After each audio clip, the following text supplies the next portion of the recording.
So let us try to understand the advantages of project management. The advantages of project management are, there are multiple advantages of this project management. So if you look at the slide, variety of project management advantages they have been mentioned. So like, we have a better control of financial, physical and human resources, because resource management is one of the very crucial area as far as any project is concerned, because we say a project is what, something which is having limited resources, and when we are having limited resources, it is essential that we should have a better control on the utilization and use of those all resources. They may be financial, they may be physical, or they may be human resources. So with the use of this project management methodology, we are we are able to use, we are able to control the financial, physical and human resources in most optimum manner, or we can have a better control on these all resources. Then the customer relations are getting improved because of this project management we are implementing into the project. Then the shorter development times. So as far as the projects are concerned, the development time is very crucial. The development time, if you go on taking more, then your competitors will take the advantage of that, and they will introduce their product into the market before your product, your project is getting launched. So that's why it is very essential that for any project you should have minimum development time, so that if you have minimum development time, you can get the advantage over your competitors who are working in the same field, and that will enable your product, your project to be more successful, to be more beneficial as compared to your competitors. So with the use of this project management methodology, we get this beautiful advantage that the development times they are getting shorter. So that is one of the very essential and very uh, prominent advantage of using this project management into your projects. Then next is about the cost and reliability. So the costs are lower and the reliability is increased, or the reliability is more. So that is also very important, because from customer point of view, from making profits point of view, we are emphasizing on the cost of project to be less. And when the cost of project is less, definitely there are chances that we can earn more profits, or we can have more customer base. It will help us in expanding our customer base. So that is also very essential. And at the same time, the use of project management philosophy, the use of project management principles, it is enabling us to have the reliability of our project, reliability of the project management processes as improved, or the reliability will be more. So that is also one of the prominent advantage of the project management principles. Next part is about higher profit margins. So as we have discussed, as the costs are lowered, the profit margins will be more. Better internal coordination. So the coordination within your team, or with your suppliers, the coordination with your customers, the coordination with all the stakeholders. So this will be improved when you use these project management principles. Then positive impact on meeting the strategic goals. So whatever goals we have defined, so it will be having positive impact on meeting those strategic goals if you are using this project management philosophy. And the worker morale will be very high, because they will be involved in most of the project activities. They will be having proper understanding of the project activities. And when they see that the organization is having higher profit margins, the organization is having more competitive advantage over the customers, the resources they are utilized with better control, so these all things will be definitely improving or it will be enhancing the morale of the workers, the way they are thinking, positive attitude, it will get developed among the workers. The next point we are supposed to discuss is regarding the project organizational structure. Now, when we want to study the project organizational structure, it is about the organizational structure in your organization. There are different kinds of structure, like we can have matrix structure. Uh, Similar to that, this is the pure project organizational structure. So, as far as our syllabus is concerned, they have mentioned about the project organizational structure. In this particular case, we are preparing the organizational structure which is specifically developed for a particular project, and this particular project, it is separated from rest of the parent system. So you have your own organization, there are so many people working in that organization, and there are so many products, there are so many projects which are parallelly going on for your organization. But whenever you are working on a particular project, you try to form a separate organizational structure for that individual project, and that individual project will get separated from rest of the parent system, rest of the organization what we are having. So it becomes a self-contained unit with its own technical staff, its own administration. It is tied to the parent firm by stands of periodic progress reports and oversight. So it is like an organization within an organization. So you have a bigger organization. Within that organization, you will have a small organization which is dedicated to a particular project. So that small organization, that small organizational structure for a particular project, it will be self-contained. It will be self-dependent. So it will have its own technical staff. It will have its own administration. It will have its own documentation. It will have its own way of communication. These all things will be there as good as a separate entity, as good as a separate organization, but it will be tied to the parent organization, parent firm, by the strands of periodic progress reports. So the project manager, he will be communicating with the higher authorities of the parent organization through progress reports. So within that small project organization, he will be carrying out all the activities. He will be taking control of that entire small organization for that particular project.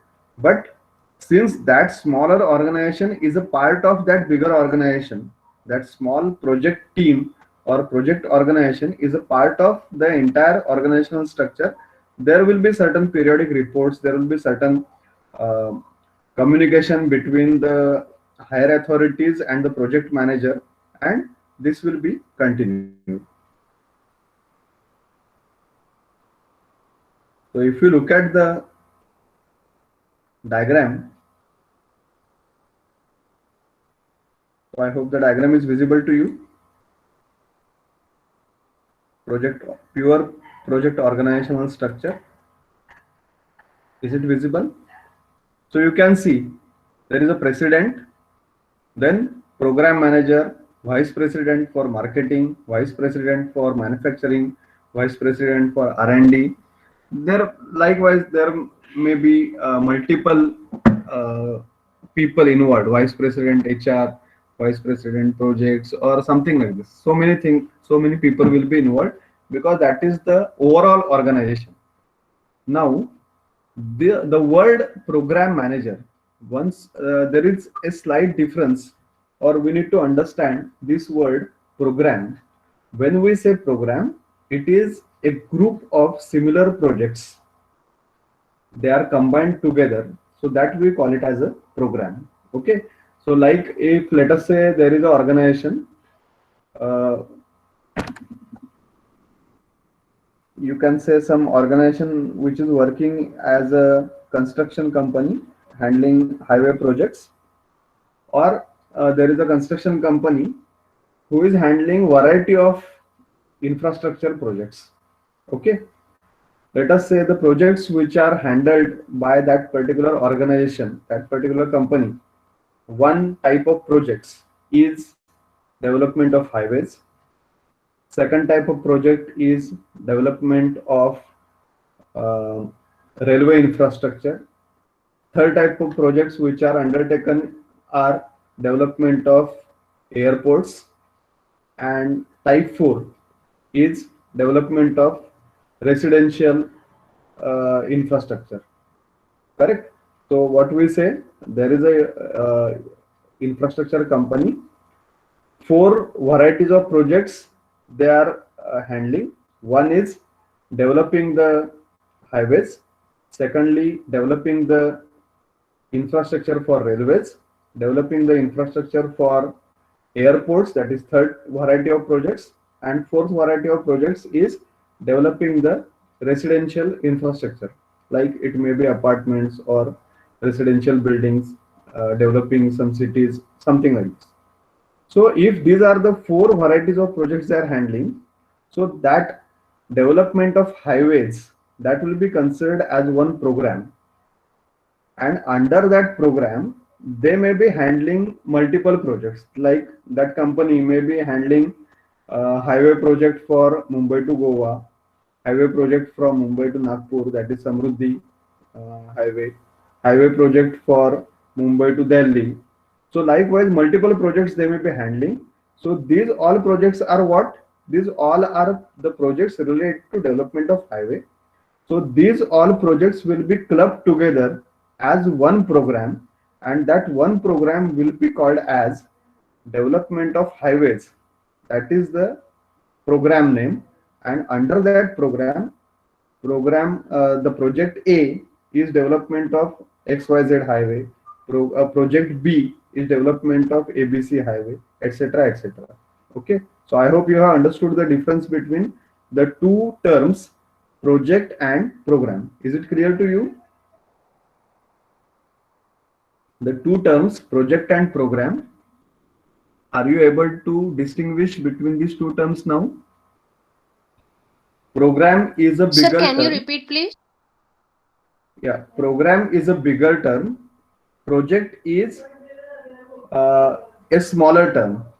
Projects are within a program. So if there is a infrastructure company which is working for different variety of projects, like one is development of highways, second is development of railway infrastructure like tunnels, bridges, tracks, etc. Third is development of airports, and fourth is development of residential buildings. So these four variety of projects, what they are handling, these are nothing but the programs. So once the company is having a program, that is development of highways, under that they will be undertaking variety of projects like development of XYZ highway, Mumbai Goa highway, development of Samruddhi highway, development of Mumbai Ahmedabad highway, development of Bangalore to Chennai highway. So these are the variety of projects, but these all projects are related to what? They are related to a single program, that is development of highway.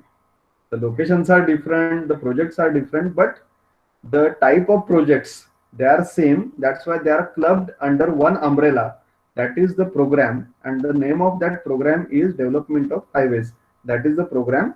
Under that program there are multiple projects going on. Likewise, let us say the program is to development of airports, then that company may have got contract to develop the airport of Mumbai, development of airport at Ratnagiri, development of airport at Sindhudurga.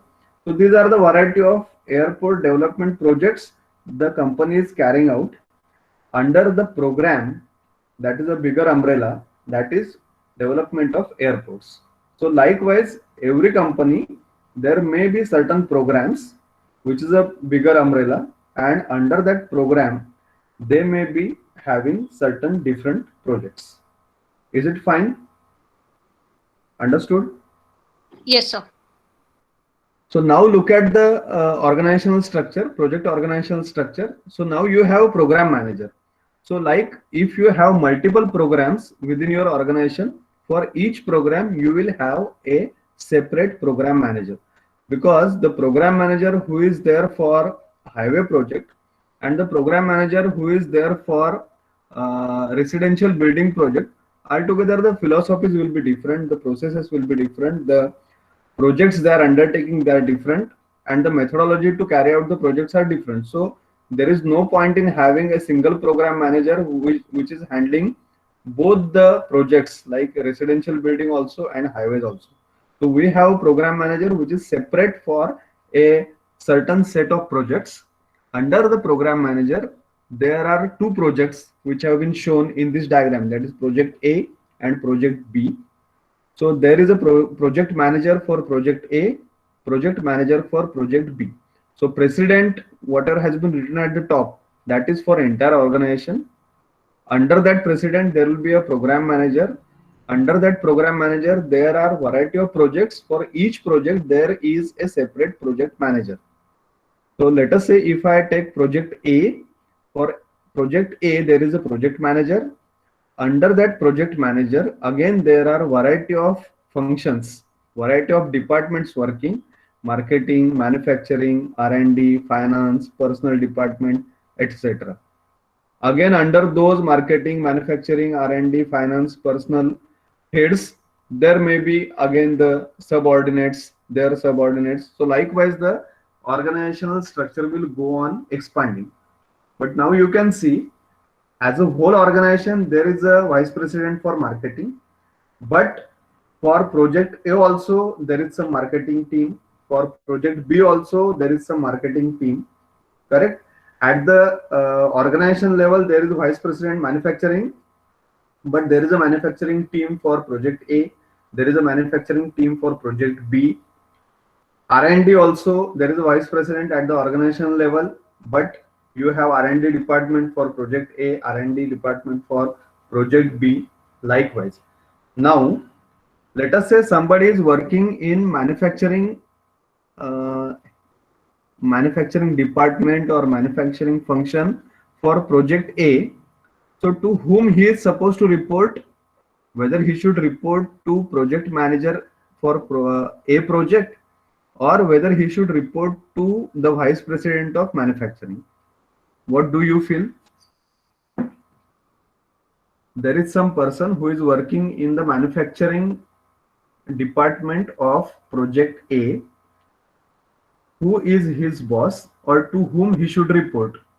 Project manager for project A or vice president for manufacturing section? What you feel?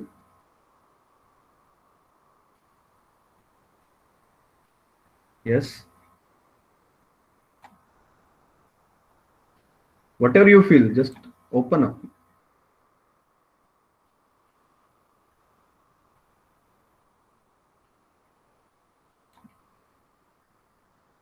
Anaga says manager. Manager means manager for project A. Is it? Vice manager? PM A. Yes. Okay. Yes. So you are absolutely correct. He should report to the project manager for project A. He is not supposed to report to the vice president for manufacturing directly, because he is not at all concerned with that, because he is working in one organization which is a project organization, and it is having a limited scope, and all the activities, they will be reported to the higher authority for that organization, and that authority is nothing but the project manager for project A. Now that project manager will have communication to the program manager. That program manager will have communication with the president or other vice presidents with respect to project A. But the people who are working in the project team for project A, they don't have any direct relationship with the organizational authorities. Everything whatever they are communicating is to the project manager for A, and he will be communicating the updates to the organization which is at the top.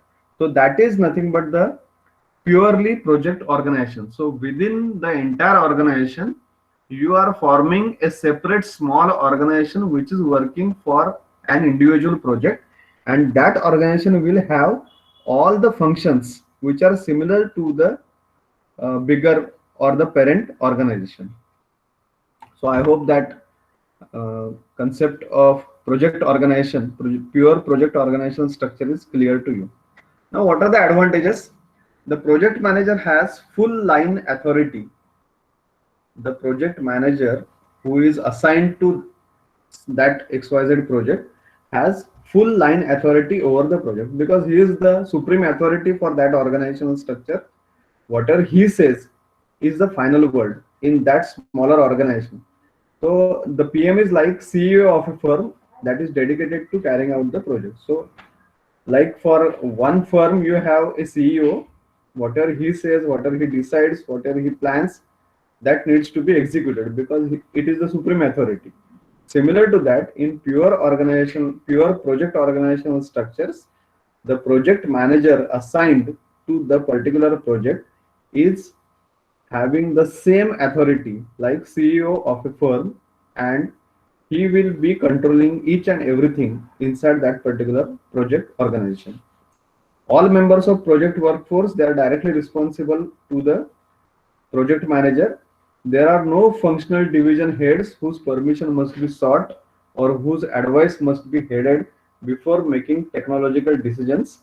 The project manager is truly the project director. So, like we have said, the person who is working in manufacturing department, even though there is vice president for manufacturing at the top organization, at the entire organization, he has nothing to do with that.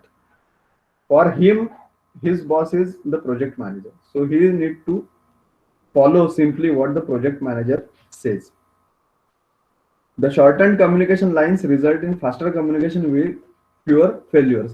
Since it is a small organizational structure, limited number of people, limited number of authorities, so the communication will be shorter, communication will be faster, and this will be resulting in less failures because there will not be any confusions, there will not be any miscommunications, and you will have the correct information delivered to the correct persons at right time. Motivation is high and acts to foster the task orientation. The people are more and more motivated because there are multiple projects parallelly going on. So there is some internal competition in between going on, and that is increasing the motivation for people to work with uh, high enthusiasm and try to complete their project with maximum, you can say, maximum efficiency and effectiveness. Because the authority is centralized, the ability to make instant decisions is greatly enhanced. Since you have a limited number of people involved in that organization, small organization, everything is centralized. So it is giving you permission, it is giving you the ability to make instant decisions, and that is very important. Pure project organizations are structurally simple, which makes them relatively easy to understand and implement. So, structurally, the pure project organizations are simple. There is no complexity. If you say the entire organizational structure, it is very complex. But we are going for a small organizational structure which is dedicated to a certain project. So, relatively, it is having simple structure, and that's why it is making them relatively easy to understand and implement. So people easily understand that to whom they should report, or who are the people working in that project, what is the level, and how to carry out the work. That becomes really easy to understand and to implement. The organizational structure tends to support holistic approach to the project. So this particular organizational structure really it is able to support the holistic approach to the project. Means all people, they are taking into account the entire project when they are doing any particular task. They are not limited to their only single function because the team is smaller, and the people are uh, since they are having a simple structure, they take into account the holistic approach, the overall approach for that particular project. Obviously, with advantages, there will be some disadvantages. So this can lead to considerable duplication of efforts in every area, from clerical staff to the most sophisticated technological support units. Since every project will have similar kinds of functional areas, so there will be duplication of work. Something which is done in project A Similar work will be conducted in project B. Similar kind of work will be conducted in project C. So there will be always duplication of work, because for under a same program, if you are running for multiple projects, maybe some 20% of the work will be common for all the projects. So that work, if you are going for pure project organizational structure, that is going to get repeated everywhere, and that is nothing but a duplication of efforts. People with critical technical skills may be hired by the project when they are available rather than when they are needed. So the people who are having critical technical skills, they may be hired by the project when they are available than when they are needed. So that is one disadvantage. So these first and second disadvantage combinedly make the organization of projects expensive. Okay, because uh, duplication of work and the people having critical technical skills, as and when we are taking them, so that becomes expensive. Though individual engaged with the projects develop considerable depth in the technology of the project, they tend to fall behind in other areas of their technical expertise. So they are working for a particular project, so they get considerable depth in the technology of the same project, but they may not get expertise in their functional area, in their technical expertise. Like somebody is, let us say, working in manufacturing, he will be becoming master of manufacturing area for a particular project, but he will not be manufacturing expert for all. If he is working in the functional domain under the manufacturing vice president, then he may be able to work for multiple projects, different types of projects. It will enhance his technical capabilities. Since he is only limited to single project, single type of project, his knowledge will be limited knowledge. In pure project organizations, the project takes on a life of its own. Friendly rivalry may become bitter competition. So, since the projects, they are parallelly going on, every project team is working for their own project. They feel that our project only should be successful. But sometimes this friendly rivalry, it may become a bitter competition, and it will give rise to some unwanted practices, unethical practices in your organization because of this rivalry. There is considerable uncertainty about what is going to happen with the project team when the project is completed. Since the organizational structure is only formed for a particular project, if that project is not going to be continued in future, that type of projects are not going to be continued in future, then it becomes difficult to understand that what is going to happen with that project team. Like let us say there is a company, as we have discussed, who is working for different programs, and one of the program is developing residential complex. They are carrying out the projects under that. So people will be having expertise only in developing the residential complexes. They will not have exposure to how the airports are developed, how the roads are developed, highways are developed, how the uh, train infrastructure is developed, because they are not concerned with those. They are under only one program, and they are handling project which are related to only residential buildings, residential infrastructure.